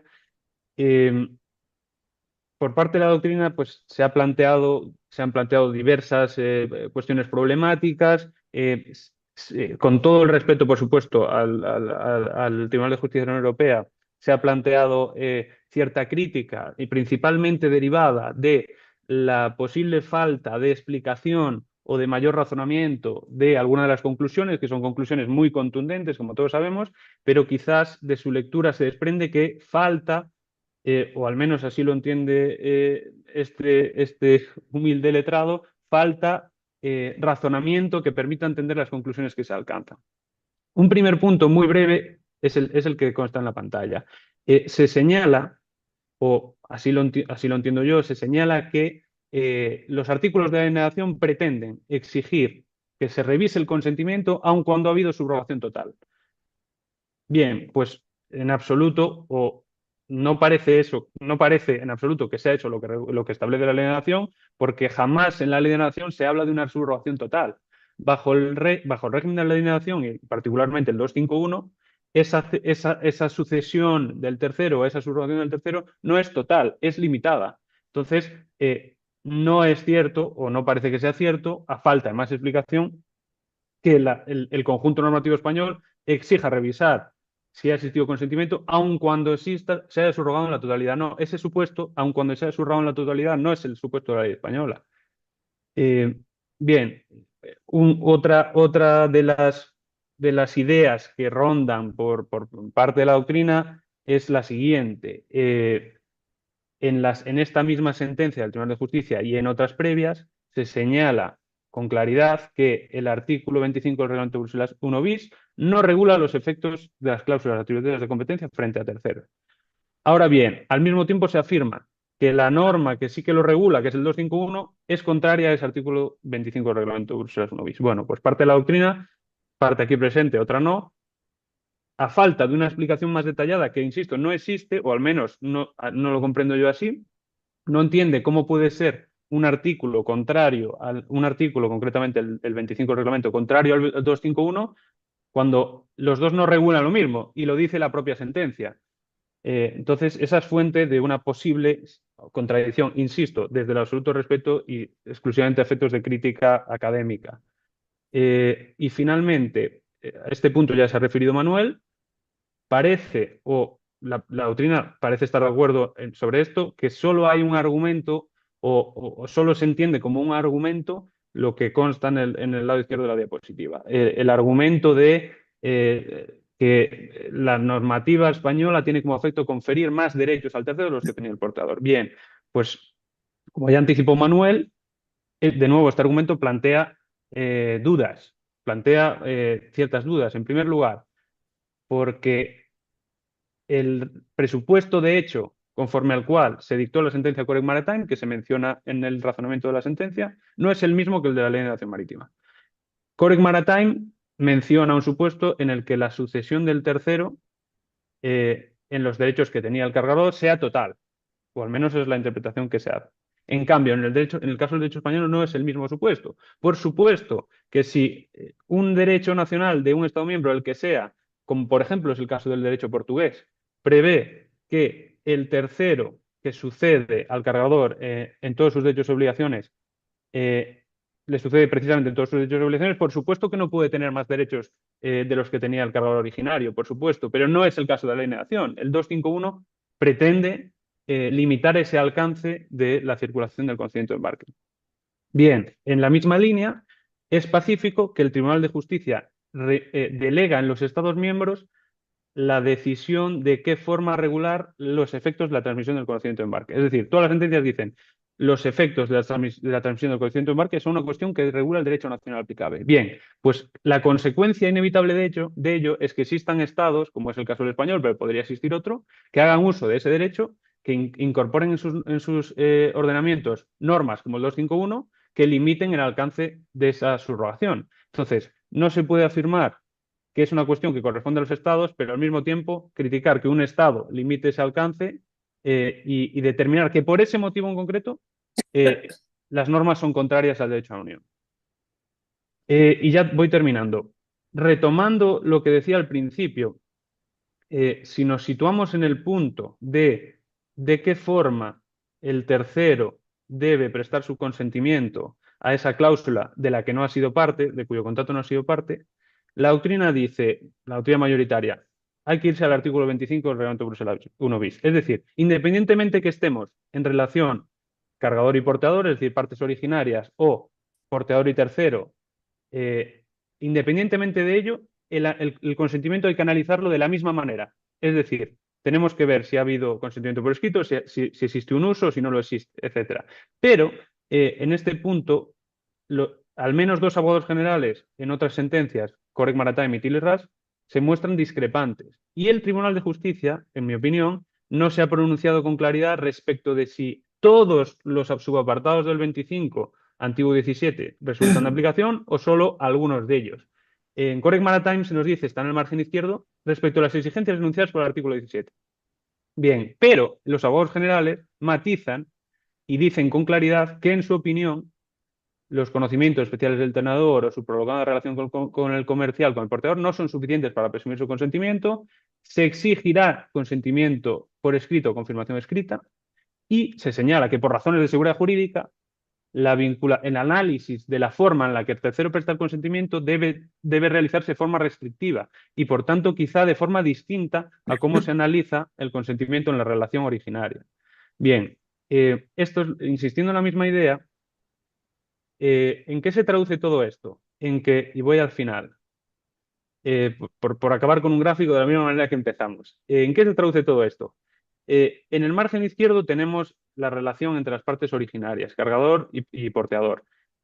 En el análisis de qué forma el cargador debe prestar su consentimiento a esa cláusula, nadie discute que tenemos que irnos al artículo 25 del Reglamento Bruselas 1 bis. Puede ser por escrito, puede ser conforme a una forma que se ajuste a los hábitos que las partes tengan, conforme a un uso. Ahora bien, en la relación tercero-porteador, cabría la posibilidad de plantear, y en opinión de este letrado, no está del todo claro, no está resuelto por el Tribunal de Justicia si esto no se puede hacer así, cabría plantear, en línea con lo que han planteado los abogados generales, si en esta particular situación solo cabe el consentimiento por escrito. Y no lo digo yo, lo dicen los abogados generales en las sentencias que hemos citado anteriormente. ¿Y esto entonces en qué se traduce? Y ya termino.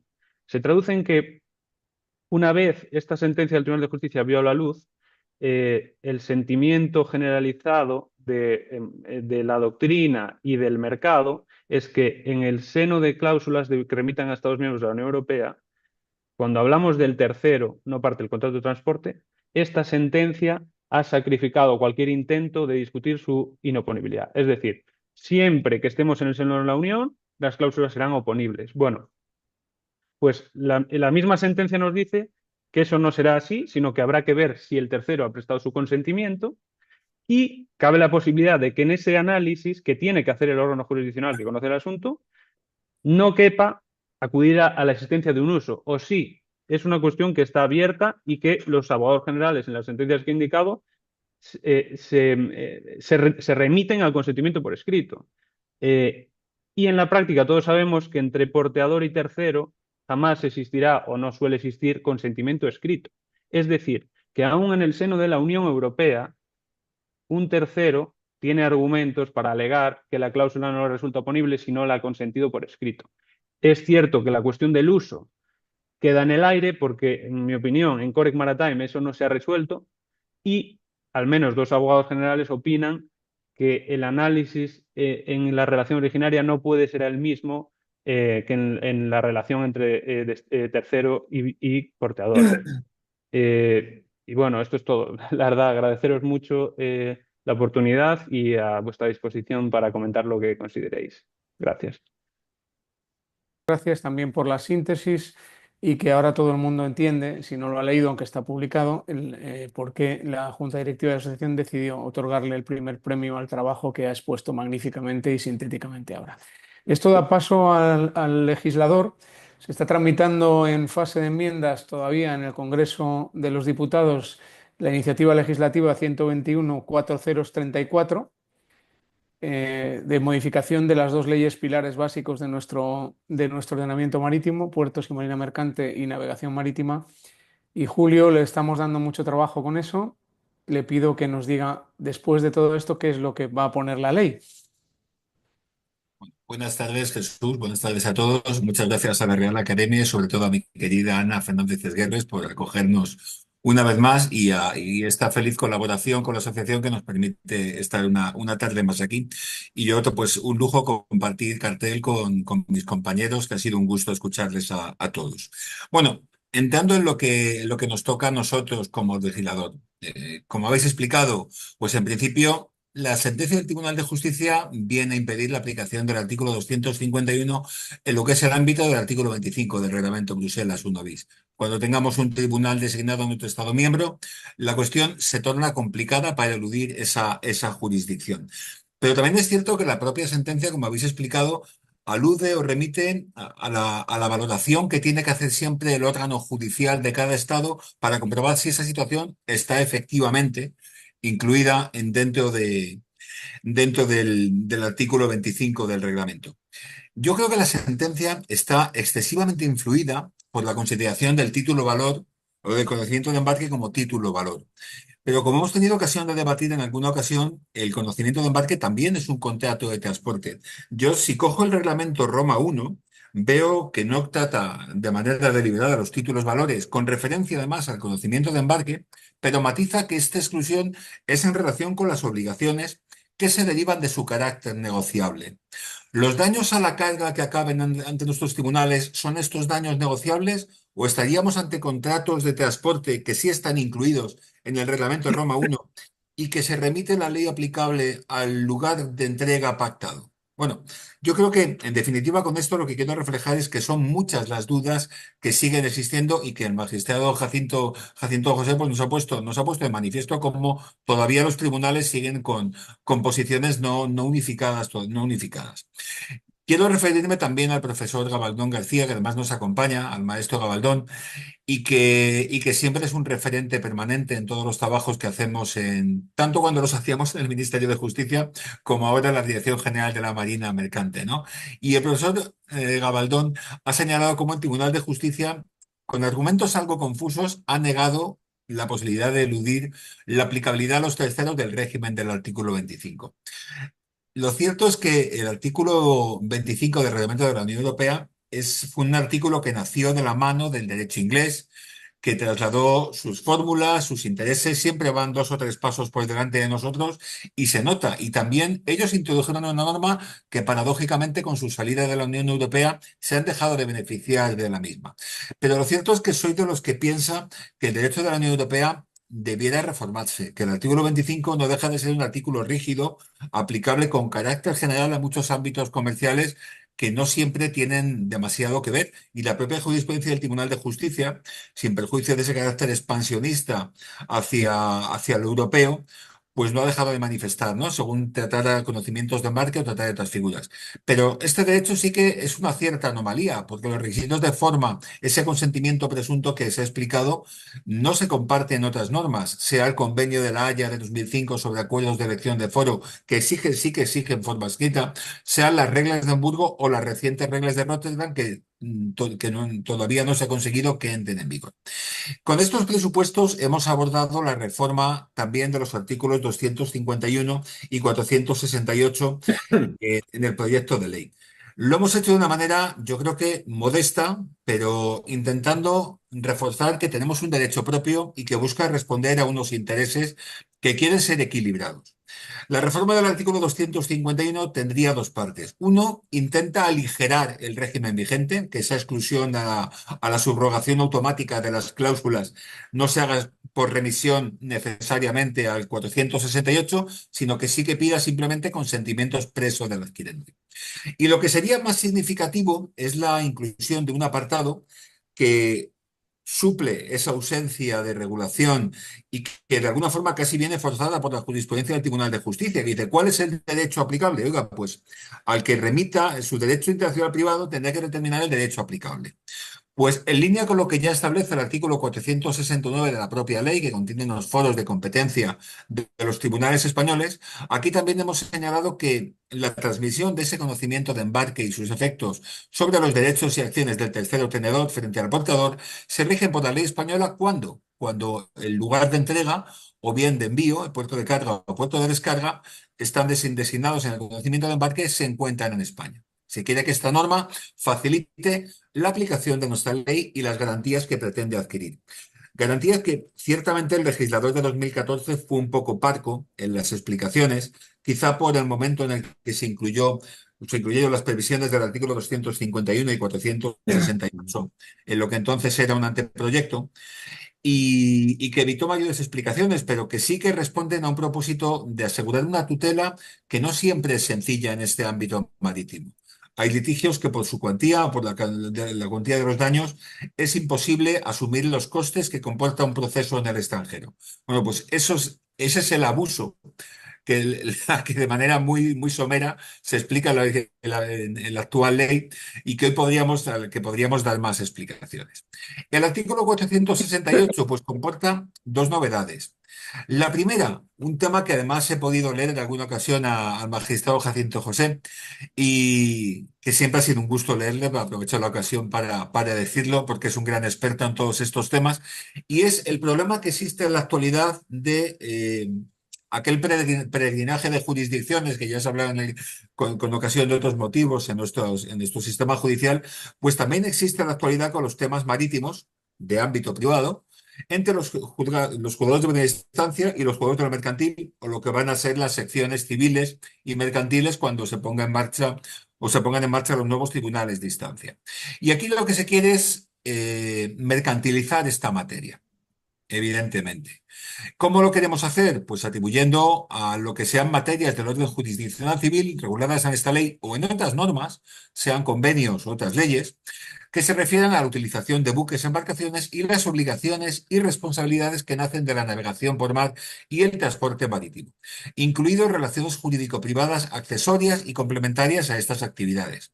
Aquí también Jorge, yo he podido compartir con él alguna discusión y he aprendido mucho de él también, pues hay, el problema muchas veces viene de las figuras atípicas, contratos de amarre, etcétera, o incluso todavía hoy ante nuestros tribunales, de nuestros juzgados de primera instancia, se han venido resolviendo abordajes marítimos. Lo que pretende esta ley o lo que defiende es que el juez de lo mercantil es quien al conocer el derecho marítimo va a ser capaz de delimitar cuando en esa relación de derecho marítimo hay una norma especial o aplica el derecho común. Que se aplique el derecho común no quiere decir que el tema deje de ser marítimo, según lo que nos gustaría cuando incluimos esta norma, que creo que tiene una importancia notable. Debo aclarar que estas normas se trasladaron al Ministerio de Justicia y nos han dado, en principio tenemos el visto bueno del Ministerio de Justicia para su tramitación. Y la segunda parte de la modificación del 468, pues nos quedamos como estamos, incluyendo únicamente que la aclaración de que la carga de la prueba de la negociación o del consentimiento, si se quiere, porque quizá es cierto que hablar de negociaciones individuales y separadas no deja de producir cierta perplejidad y que los tribunales han sido más prácticos al remitirlo a cuestiones de consentimiento, de conocimiento, consentimiento, pues interese una regla de prueba que incumbe la carga de la prueba a quien alegue la oponibilidad de la cláusula de jurisdicción ante otro tribunal. Nos hemos quedado ahí. Pero es verdad que podíamos haber ido un poquito más. Incluso hay veces que tengo tentaciones de intentar ver si tenemos posibilidades. Y siguiendo, bueno, ¿qué más podríamos hacer? Pues reforzar la aplicación de estos artículos y luego también es cierto, como he dicho, que no desaparece esa valoración de los jueces y que también confiemos que con el tiempo lleguemos a una aplicación en la que se entienda que ni la legislación española de la ley de navegación supone que toda cláusula de jurisdicción y arbitraje que remita a un tribunal extranjero es nula, ese no es el espíritu, el consentimiento está ahí y cuando existe justifica la validez de la cláusula, y que tampoco las normas europeas debieran amparar la validez de toda cláusula de jurisdicción. Dicho esto, lo que nos hemos quedado con las ganas de meter o de tratar, bueno, pues esto aquí hemos contado con la colaboración del profesor Gabaldón, y el profesor Gabaldón parte, yo creo que con razón, por eso le tenemos en cuenta, de la soberanía del legislador español para regular los efectos traslativos del conocimiento de embarque, a menos que haya una norma imperativa de la Unión Europea que lo impida. Y el caso es que no es fácil encontrar esa norma. Siguiendo al profesor Gabaldón, también hemos hecho una distinción de los conocimientos de embarque. Los que se emiten en el tráfico irregular, que parten de una previa póliza de fletamento, y los de tráfico regular, en los cuales sí que hay un único documento contractual, el conocimiento de embarque. En el primer caso, los conocimientos derivan de la póliza de fletamento. En el transporte regular es un único conocimiento de embarque el que sirve para todo el proceso, podríamos decir. Bueno, ¿qué ocurre con los conocimientos de embarque emitidos en ejecución de una previa póliza de fletamento? Pues que la práctica es que remitan a cláusulas de jurisdicción, lo cual nos excluiría del ámbito del artículo 251 de la Ley de Navegación, bueno, perdón, mejor dicho, que nos excluiría del ámbito del Reglamento de Bruselas 1 bis y por tanto no entrarían en contradicción con el artículo 200, no habría contradicción con el artículo 251 de nuestra Ley de Navegación. ¿Y qué ocurre con los conocimientos de embarque que sí están en un único documento contractual? Aquí sí hay cláusulas de jurisdicción y, por tanto, el régimen de la Unión Europea entra de lleno con la interpretación que contiene la sentencia de 25 de abril de 2024, que como han explicado los ponentes anteriores, pues parte de que el artículo 251 es contrario al derecho de la UE. Pero de una manera que, como he querido reflejar con esos simbolitos, es de difícil comprensión. Y ahí me remito a las discrepancias o a las incongruencias que ha manifestado Jorge Jou. Por ello, nos hemos quedado con las ganas de haber incluido una previsión que diga que distinga los dos supuestos de pólizas. que parta de que, oiga, aquellas cláusulas de sumisión a jurisdicción o arbitraje en el extranjero que contienen reconocimientos de embarque solo son oponibles a terceros cuando quien alegue su oponibilidad pruebe el consentimiento del adquirente. Prácticamente el régimen que tenemos eh, en el 251. Pero sí que ya damos automáticamente validez, o sea, recogemos, comunitarizamos el régimen de reconocimiento de aquellas cláusulas incorporadas válidamente al conocimiento de embarque previa negociación individual y separada de la póliza de fletamento, firmada por el transmitente y el portador. Esto es lo que al final no hemos incluido. Creo que no quedaría mal y que estaría en línea de lo que sí que se ha incluido, pero bueno, pensamos que para ser para su inclusión mediante enmiendas, pues es complejo y son cuestiones que quizás ahí merecerían un mayor debate.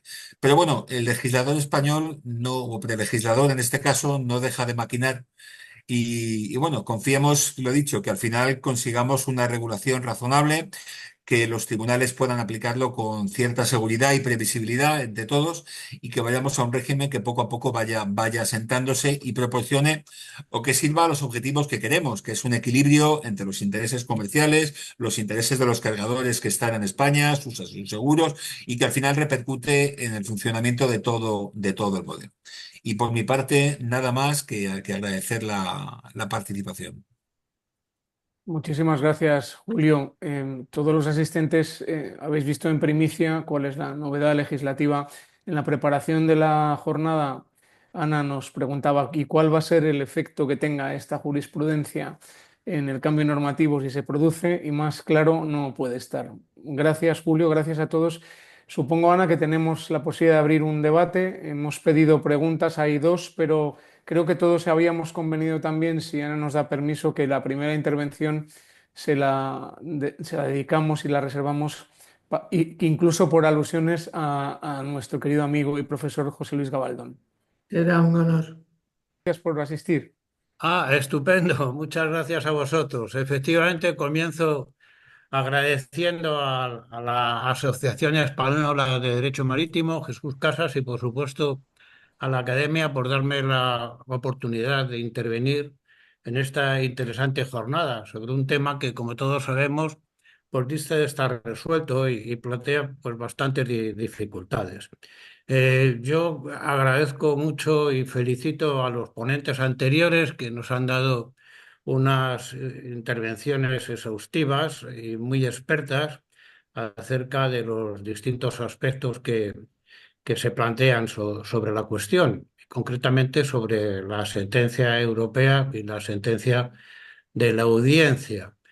Realmente nos encontramos con ponentes, en fin, Julio Fuentes ha hecho la tesis doctoral sobre esta materia, ha investigado muchísimo, Jorge ha ganado el premio, Manuel Alba, como todos sabemos, ha escrito varios artículos en cuadernos de derecho internacional y en otras publicaciones, en fin.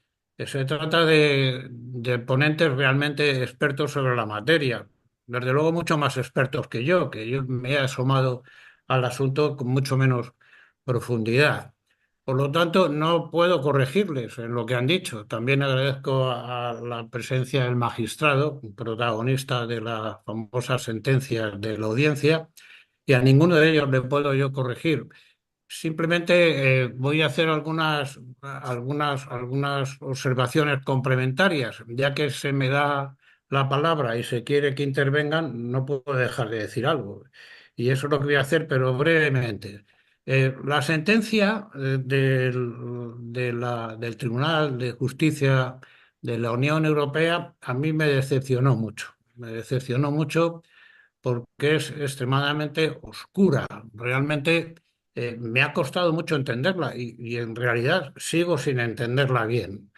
Primero nos encontramos con los argumentos que le llevan a declarar que el artículo 251 es contrario al reglamento de Bruselas, al artículo 25. ¿Qué argumentos son esos? Bueno, pues uno de ellos es que se colocaría Si se aceptase lo que dice el artículo 251, resulta que el tercer tenedor del conocimiento tendría una posición jurídica más ventajosa que el transmitente, frente al deudor, frente al portador. Pero bueno, es que esto es lo que sucede en todos los títulos valores, porque la relación que tiene el tercero frente al deudor, en nuestro caso el portador, es cartácea, no es contractual. De hecho, pues no cabe con la regla de los principios de abstracción y autonomía, pues no cabe que el porteador, el deudor, oponga al tercer adquirente las mismas excepciones que pudiera tener con el transmitente o frente al transmitente, porque esos principios de la dogmática propia de los títulos valores lo impiden. El deudor solamente puede oponer aquello que aparece en la literalidad del título y también pues lo que establezca la ley imperativa aplicable a esa relación jurídica. Es lo que pues algunos autores como Pendón Meléndez denominan la causalidad tipificada de los títulos valores. En nuestro caso puede oponer pues lo que establece las reglas de la ley Bisbee o la ley de navegación marítima, esas normas imperativas que son aplicables en todo caso. Por ejemplo, la excepción de la falta náutica, aunque no aparezca en el conocimiento, es, es oponible, pero no puede oponer nada más. Entonces, en definitiva, la posición jurídica del tercer adquirente no tiene que ser idéntica a la del transmitente. Por lo tanto, ese argumento, pues a mí, francamente, no me vale o no lo entiendo. El otro argumento es que el legislador español ha pretendido, pues, eludir la aplicación del artículo 25 del reglamento. Pero vamos a ver, si el artículo 25 del reglamento han dicho que no se aplica a la relación del tenedor, del porteador con un tercero, ¿no? Del tenedor del conocimiento de embarque distinto del cargador. Y en segundo lugar, ya lo ha dicho Julio, es que no es soberano el legislador nacional para establecer una limitación de los efectos traslativos de los conocimientos de embarque. ¿Dónde está la norma imperativa de la Unión Europea que impida esto? El legislador nacional puede perfectamente establecer o restringir, establecer una restricción de los efectos traslativos del conocimiento. Pues eso tampoco lo entiendo. En fin, dicho eso, yendo al meollo de la cuestión y para no extenderme, porque el tiempo apremia y supongo que habrá muchas personas que estén deseando intervenir, lo primero que debo de decir es que estoy de acuerdo con algo que ya sabíamos todos y que viene de Corec y de la jurisprudencia anterior, en eso de que serán las normas de conflicto aplicables en el foro donde se plantea la cuestión, las que determinen cuáles son los efectos traslativos del conocimiento y, por lo tanto, si ha habido o no ha habido subrogación total. Bien, pues aquí los autores y también en la sentencia de la audiencia, pues se habla de que hay que acudir a las normas de conflicto del artículo 15 del Código Civil. En definitiva, los internacionalistas opinan que hay que ir al lugar, la ley del lugar de emisión del conocimiento de embarque, que regula también los efectos traslativos, la manera en que se transmiten los derechos y obligaciones al tenedor. Bien, de acuerdo, sí me parece bien, pero lo que yo veo es que se olvida, a esto ha aludido también Jorge Llobo, que estas cláusulas no solo son de jurisdicción, de elección de foro, sino que son también cláusulas de elección de ley, concretamente el tenor literal de los conocimientos más habituales de la Vinco, dicen, este conocimiento se regirá por la ley inglesa.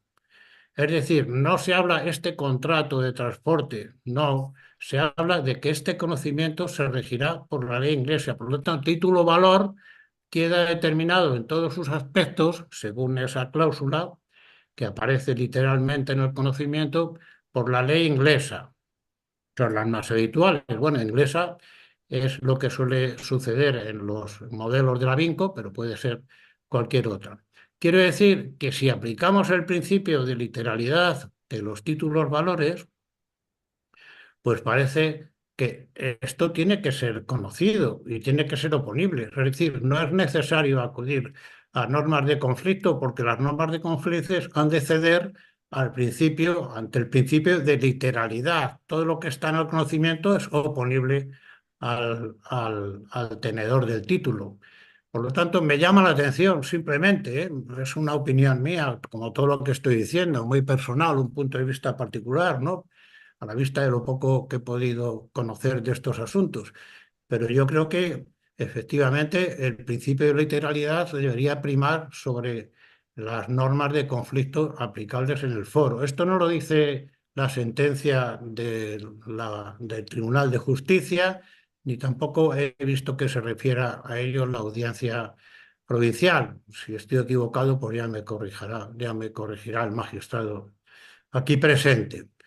Por lo tanto, creo, ante esta posibilidad, y también sea cual sea la solución, principio de literalidad o normas de conflicto, creo muy adecuada la propuesta de enmienda que está proponiendo Julio Fuentes, de tal manera que en el 251 se determine el derecho español, que el derecho español será aplicable siempre y cuando el puerto de carga o descarga se encuentren en España. Solamente le diría a Jorge que, digo, perdón, a Julio, que en mi opinión faltaría reforzar ese precepto otorgándole carácter imperativo. Se podría añadir sin que valga cláusula en contrario establecida en el propio conocimiento o cualquier cláusula de elección de ley contenida en el título se considera nula cuando sea distinta a las que se refiere el párrafo anterior. En fin, una fórmula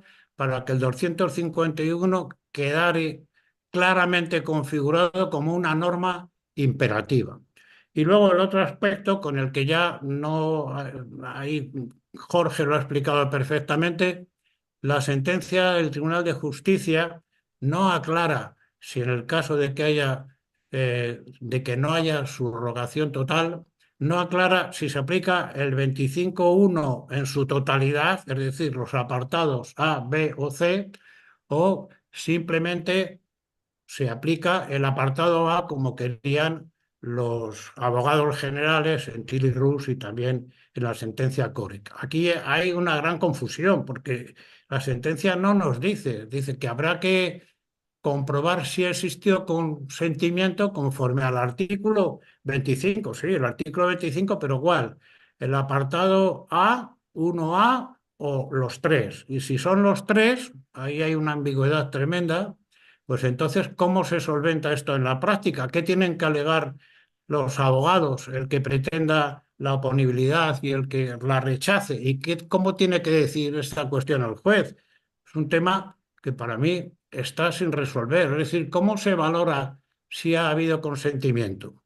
¿Basta con lo del uso, la fórmula que introdujeron los ingleses en el convenio de Bruselas anterior y en el reglamento anterior, que figura ahora en el 25?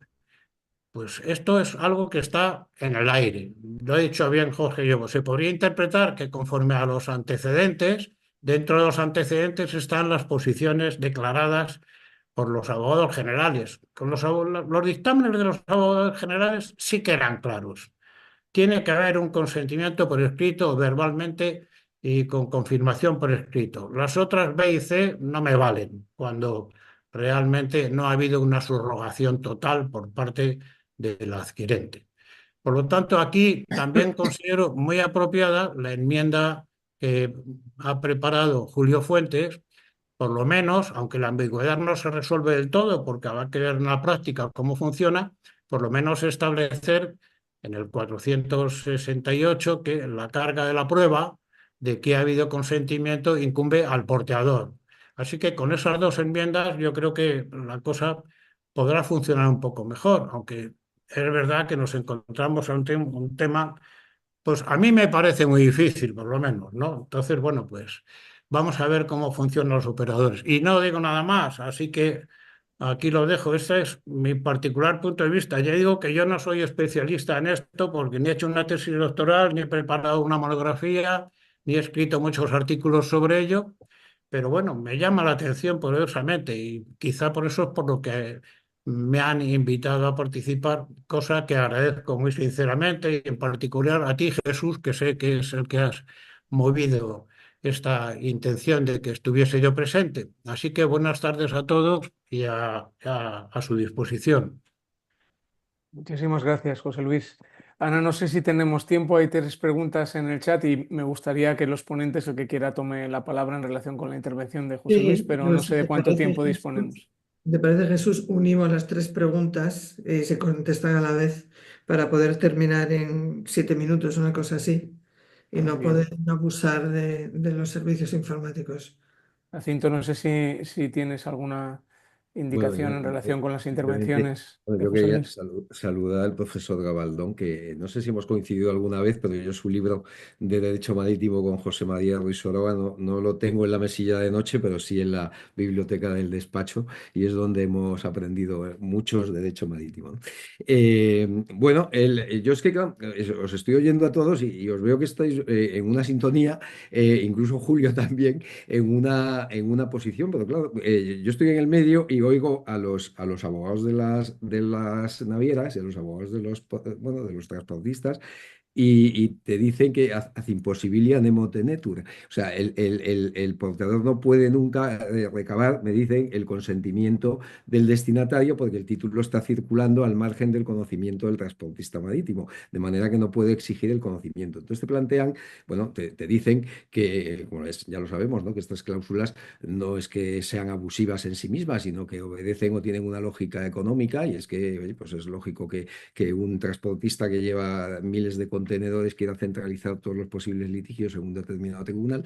Luego también cuando hay en fin, una vinculación previa a través de transitarios en fin, no es un comerciante aislado que ha encargado un contenedor en un momento determinado, sino que llevan a cabo una actividad, una práctica comercial que conoce perfectamente la existencia de estas cláusulas, que cuentan con ella, entonces te dicen que esto es una práctica en fin, que no se puede tildar en sí misma abusiva. Entonces, claro, te ves que se defiende la existencia de cláusulas de este tipo como algo habitual en el tráfico y que es imposible que se exija en la contratación marítima. Es una contratación muy ágil y esto lo sabéis vosotros mucho mejor.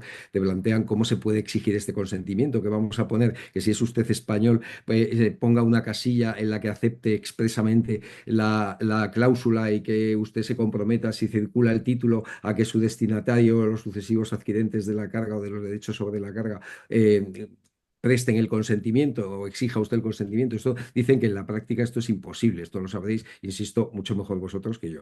Pero es lo que te dicen en fin, en las contestaciones o incluso la doctrina, que esto lo he leído yo en determinados trabajos doctrinales, ¿no? Entonces, bueno, claro, yo también me planteo el problema de que en España se exija, o sea, tengamos una legislación nacional completamente divergente a lo que establece Bruselas 1 bis. Ahora, el problema lo tenemos ahora con las cláusulas que casi todas, bueno, las ha dicho las de Vinco, etcétera, y casi todas las navieras conocidas tienen cláusulas de sumisión al derecho inglés y a los tribunales ingleses. Ahora que no están en la Unión, pues ahí no aplicamos el 25 y exigimos el consentimiento individual y separado. ¿Cómo se exige este consentimiento individual y separado? ¿Cómo? Claro, los jueces, y lo estamos viendo, antes lo ejemplificaba con 2 resoluciones que se han dictado estos meses, pero es que se van a dictar muchas más y yo ya me veo que la audiencia de Barcelona va a ir por un lado, los de Pontevedra vamos por otro y los de Valencia vamos por un lado distinto, ¿no? Claro, son conceptos que no son fáciles.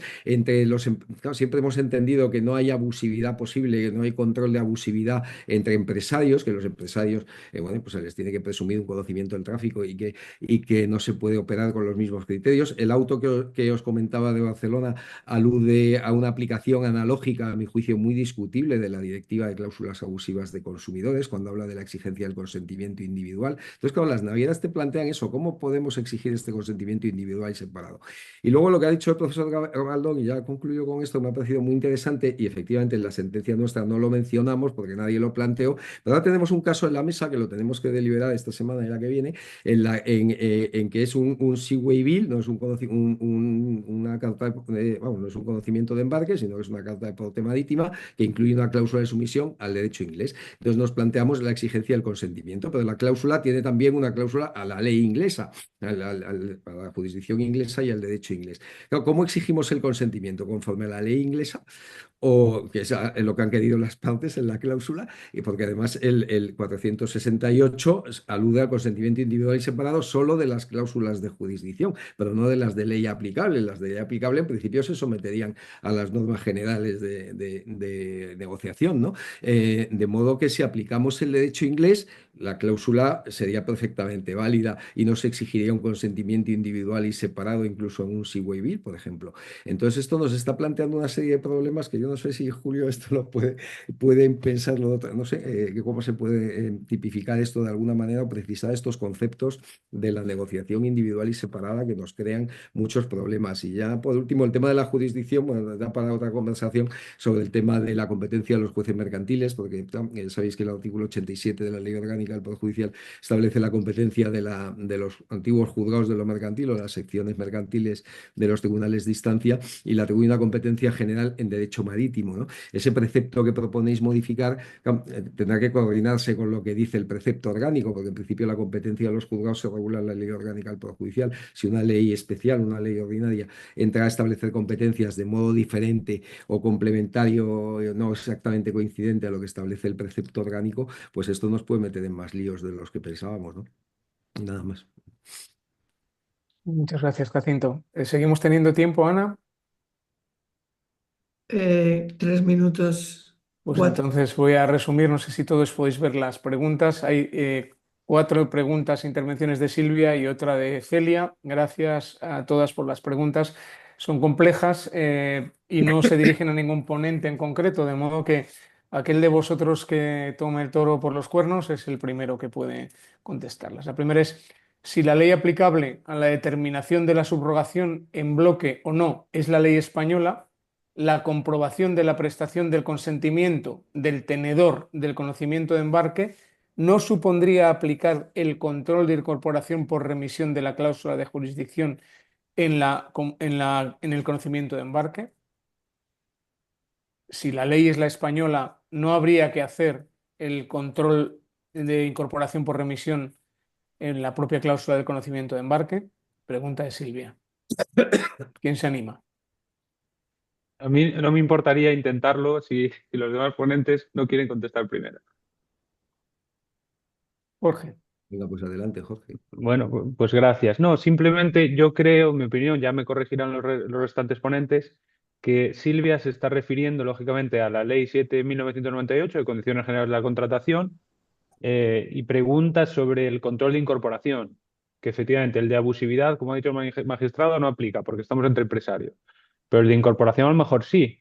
Pero claro, esa ley, en principio, y salvo opinión en contrario, cedería por especialidad ante la Ley de Navegación Marítima, el reglamento 25, el artículo 25 del reglamento. No solo porque, bueno, por el propio principio de ley especial deroga la ley general, sino porque la propia ley de condiciones generales de la contratación tiene un artículo, el 4, que reza contratos excluidos y nos dice que no aplicará cuando exista un convenio internacional que regule esta cuestión o una norma nacional específica. Pues en principio debería ser el reglamento y la ley de nación. Estas normas regulan cuando un convenio, o sea, un acuerdo atributivo de competencia es válido y entonces no habría que acudir a la Ley General de Condiciones Generales de la Contratación, en principio. Esa es la idea que yo creo que puedo comentar. No sé si alguien quiere matizar. Gracias, Jorge. Creo que eso responde la primera y la cuarta preguntas, es decir, la tercera de Silvia. Para tener más de una intervención, lo que dice Celia es, en mi opinión, el Tribunal de Justicia Europea en COREC se aparta claramente de la propuesta del lavado general. El tribunal se refiere a cualquiera de las fórmulas de consentimiento del artículo 25, no solo a la forma escrita. ¿Estáis de acuerdo? La pregunta es a raíz de la intervención de José Luis, ¿a cuál de los apartados del 25 se refiere la sentencia, ¿no? Y Sí. Celia da su opinión al respecto. Manuel. Sí, bueno, en relación con este y con la anterior pregunta, bueno, también al hilo de lo que decía Jorge, las cuestiones sobre, digamos, que identificamos con la incorporación de condiciones generales por remisión, efectivamente yo pienso como Jorge que se tienen que abordar bajo el artículo 25, no tanto bajo las leyes nacionales, al menos en lo que se refiere a la valoración de la validez y eficacia de una cláusula de jurisdicción. Eh, de hecho, a ver, hay jurisprudencia que se refiere a bonos que también han causado, bueno, han generado bastante debate en este punto, que vienen a decir que una cláusula de jurisdicción incluida en un folleto de emisión vincula a un tercero adquiriente de un bono, por ejemplo, en el mercado secundario, cuando se cumplan los requisitos del artículo 25, pero siempre que el tercero adquiriente del bono haya tenido acceso a las condiciones del folleto de emisión y por tanto haya tenido la oportunidad de conocer la cláusula de jurisdicción incluida en el folleto. Esos casos son un poco diferentes de los conocimientos de marque, porque recordad que en los conocimientos de marque estamos hablando de cláusulas insertas en el conocimiento, de manera que la cláusula viaja en el propio conocimiento, ¿no? Entonces, bueno, aquí en los casos al menos que se han litigado no hay problemas de implementación. Y en el segundo punto que comentabas, al hilo de lo que decía Celia, a ver, yo entiendo lo mismo que ella, es decir, el tribunal no especifica, pero yo creo que cuando el tercero no se subroga en la posición del cargador o no sucede al cargador en todos sus derechos y obligaciones, lo que hay que valorar cuando aplica el artículo 25 es la validez de la cláusula bajo los criterios que el propio artículo sienta, ¿no? Y eso incluye cualquiera de las posibilidades de las letras A, B y C que el párrafo 1 del artículo 25 incluye, aunque yo creo que efectivamente la apreciación de los requisitos del párrafo C en particular me parece que es más difícil frente a terceros tenedores. Esta idea de que aplican las tres letras en algunas sentencias sobre bonos también está dicha, que valdría cualquiera de las tres, que valdría cualquiera de las tres vías para comprobar si una cláusula es vinculante para un tercero adquiriente de un bono en el mercado secundario, por ejemplo. Mm. Muchas gracias, Manuel. A mí me parece que esto responde también la segunda de las preguntas de Silvia, que hablaba sobre la necesidad de acreditar la prestación del consentimiento con un mínimo de cognoscibilidad por parte del adherente de las cláusulas que se integran en el conocimiento de embarque, que es lo que has dicho en relación con los bonos, precisamente, Manuel. Por lo tanto, la última pregunta que nos quedaría por contestar. Creo que la contestó José Luis Gabaldón, que habló después de que se escribiera esta pregunta. ¿No creen que diferenciar la posición jurídica del adherente, tercero tenedor del conocimiento de embarque, respecto a una de las partes contratantes del conocimiento de embarque, no supone mejorar su posición frente al cesionario, sino simplemente establecer una distinción de naturaleza jurídica de dos posiciones contractuales distintas? Me atrevo a decir que sí, que todos habéis contestado que tal diferenciación y tal argumento de la sentencia del Tribunal de Justicia no es muy comprensible. A José Luis le pareció expresamente que no compartía ese argumento, que no había una mejora de derechos, sino que en toda transmisión cartácea se produce esta distinción. No sé si queréis añadir algo más para finalizar. Sí, si me permitís, José Luis, por solamente favor. deciros primero perdón porque no he podido activar el vídeo porque me sale un cartel que dice que no puede activar el vídeo porque el hospedador lo ha cancelado. En fin, cosas misteriosas del Zoom que yo no entiendo. Y luego, respecto a lo que se acaba de decir, que si, como algunos entienden, que se refiere a los tres A, B y C del artículo 25, entonces me pregunto cuál es la diferencia. Jorge Llobo nos dice, si hay subrogación total es automática y si no hay subrogación total hay que comprobar el consentimiento según A, B y C. Bueno, pero si también metes C, pues entiendes que hay un uso normativo en el que está aceptado en el tráfico y en virtud del cual pues ya se entiende dado el consentimiento. Entonces, no entiendo la diferencia, francamente. Muchas gracias, José Luis. Ana, la sesión está concluida. Gracias a todos los participantes. La palabra es tuya.